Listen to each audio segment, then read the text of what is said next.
there were many reasons that this co-op store was on people's minds. There were, as I remember, 6 of us. So it would have been Peter Baldwin, Dana Jane Chill, Dory Labor. Tim, her husband, was involved. He swung a hammer, as they say. Mark Bogardus, myself. And Truxton was the benefactor of all benefactors because he let us have his storefront building on Main Street. So we started meeting in Truxton's building and talking about how we would do this.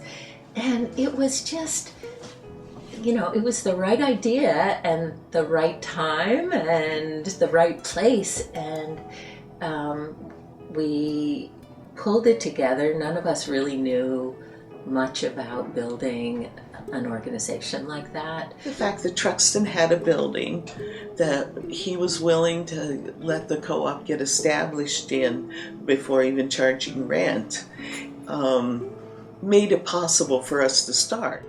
Again, it was their survival was in my interest, so I was right at it, And I charged minimal rent because it was a symbiotic relationship. Yeah, we got enough money for initial order. Minimum order at Air One out of Boston was like $600, and probably there were 400 in members, 20 members or so, and we were in business. We had some little wooden barrel things we put, rice or beans in or something, and it was very basic. But as time went on, we just kept adding more. And you were the manager for over half the co-op's lifetime. Yeah. It is amazing, I guess, and I guess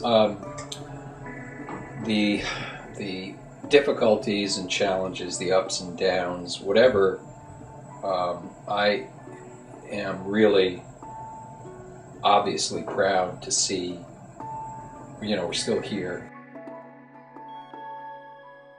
No, it's a pretty cool thing that we accomplished as a community, and it obviously was a community effort, and it obviously survived because of the community and the people who thought this was theirs. It was pretty cool. It was just a new beginnings. It came from a pre-order co-op out in Montreal Liberty, and people wanted a place they could come to. So right away, I was taken in by the sense of community. There was an incredible community as far as a trust that just was understood by all. That it wasn't like people who came to the co-op everyone, even if you don't know the person, you had this some sort of bond because you're all there for the same reason. Yeah, I liked about it was the wood floors. There were beautiful oak floors in that thing, and there's only a few bins. There wasn't a lot of stuff, but it was just the smell of the place. It was, you could smell the anise and all the natural herbs, and the people were friendly, and it was all kind of, we didn't have a lot of stock, so it wasn't so overwhelming as this place. It was, So I'd go in from the alley, and because the big windows in the front, it'd be all of a sudden it'd be light, and there'd be like this, this is nice to be in here. And it was very funky, you could see everything was handmade, and the floors were nice wooden floors, and it was just it was a very comfortable place. Well, in the early days, our counter was right there near the window, so you were kind of greeted by the person who was, working the counter. And then there was, sort of an aisle, not a very wide aisle, with the bins on each side. We had great big galvanized trash buckets for our grain and the rice and some of the big amounts. We didn't bother putting them in the little things. So when you walked into the first store, the counter was right in front of you, but before you got to the counter, there were boxes, apple boxes, things like that on the floor. Okay. Beyond that, were the bulk bins, and at the end of the bins, in the bulk bins, I think were like, formed an aisle on either side. And then at the end of the bulk bins, before you got to the back door and the sink, were the oil and the honey and the bulk. Nothing like bulk stirring 35-pound. We didn't even think about getting, drills with mixers on them. We were, our volunteers were mixing with like wooden spoons, mixing that stuff. Yeah, it was all over. It was everywhere. We grew and we grew and we kept growing and expanding, and as you know, we expanded over to where the green store is now, and then over to where we are now. And, I mean, you would never know it's the same thing from the simple thing it was initially. We began realizing we need to expand because people said you don't have milk and you don't have this, and then we had our friends and neighbors who wanted to sell us stuff, whether it was produce or milk or meat, and that community hadn't yet become what it is at all, like it is now. I mean, there was always like 2 big cauldrons of soup there that Susan Bradford would make, and that would be our entire lunch, menu would be some soup and anything else we wanted to buy. And in the old days, it was just the way it was. As the community grew and the co-op grew, then we realized we needed more space, and we moved down to Lower Main Street.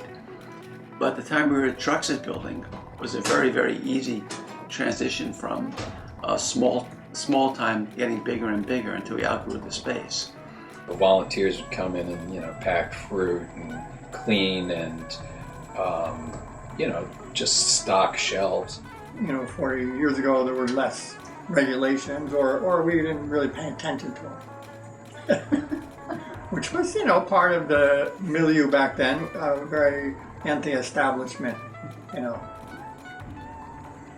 I think the community, it was really ready for it. Certainly it was like, the time,